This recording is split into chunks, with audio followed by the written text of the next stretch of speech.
안녕하세요. 네이마리TV의 네이마리입니다. 자, 부동산 경매에 관심 있으신 분들 많으시죠? 하지만 입찰 전에 이 9가지를 모르고 가시면 낭패를 볼 수 있습니다. 오늘 영상에서는요, 경매 입찰 전에 반드시 알아야 할 9가지 핵심 포인트 깔끔하게 정리해 드리도록 하겠습니다. 자, 구독과 좋아요로 경매 성공 확률 같이 올려보시죠. 자, 첫 번째는요, 점유자 확인은 경매 체크의 필수입니다. 경매는요, 사실 권리 분석보다 점유자와의 싸움이라고 해도 과언이 아니에요. 부동산은 주인이든 세입자든 누군가는 살고 있을 확률이 높습니다. 살고 있는지 여부는 임장을 통해 전기 계량기라든가 우편함 등을 통해 일부 파악이 가능하거든요. 그럼 그 사람이 누군지, 어떠한 권리를 갖고 있는지 철저히 확인하셔야 됩니다.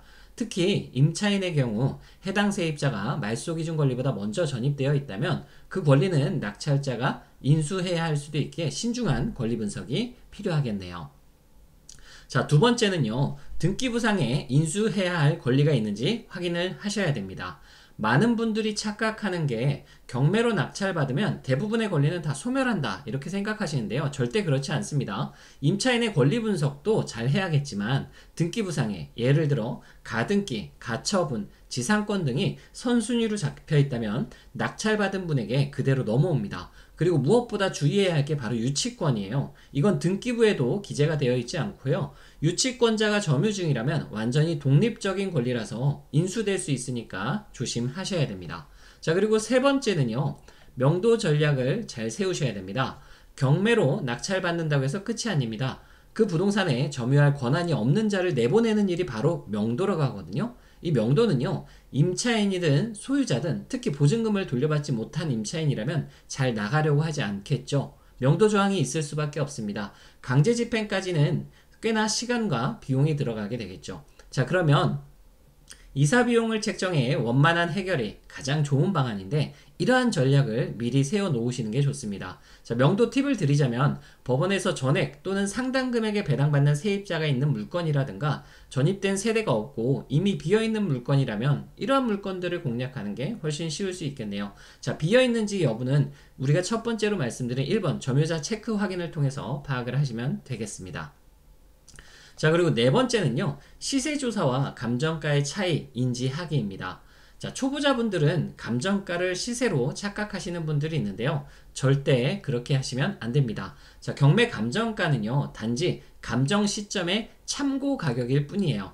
이후 부동산 시장은 빠르게 변합니다. 상승할 수도 있고요, 하락할 수도 있고요.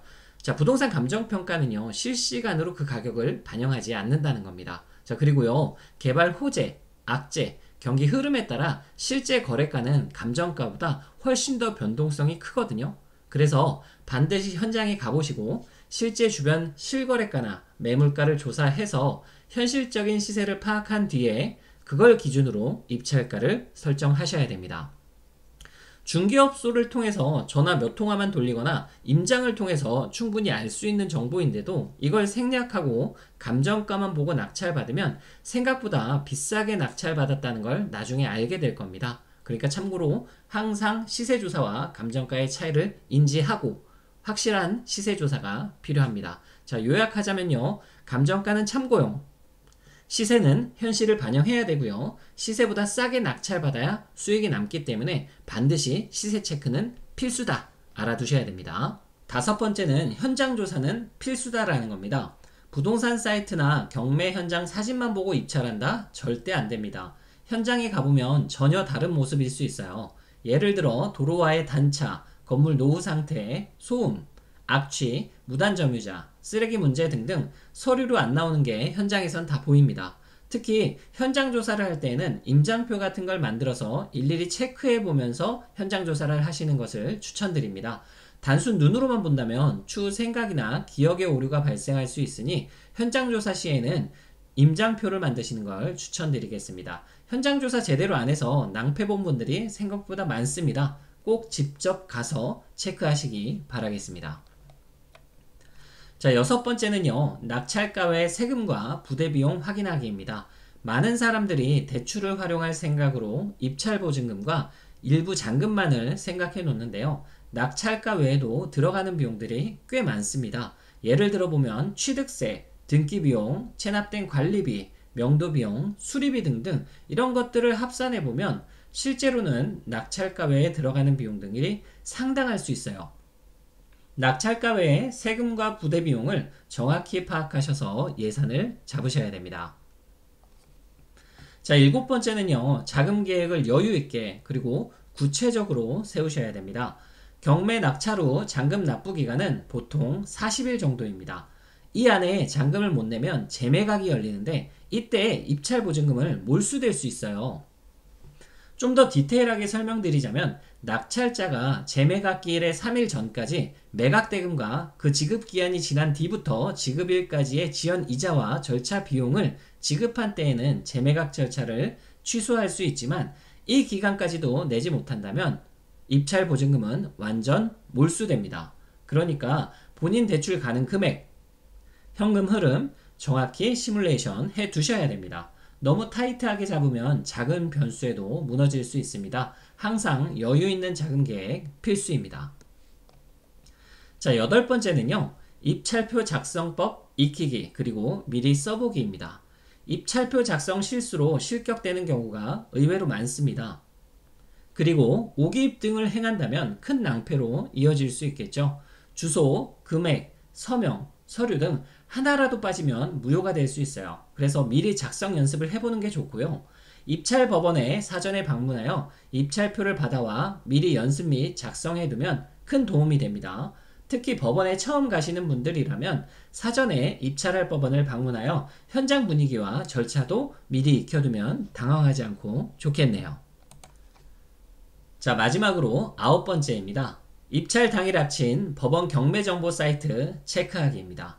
입찰하러 법원에 갔는데 경매가 취소 및 취하됐다면 얼마나 허탈할까요? 이런 경우를 막기 위해 입찰 당일 아침에는 대법원 경매 사이트에 들어가셔서 해당 물건의 매각 진행 여부를 꼭 확인하셔야 됩니다.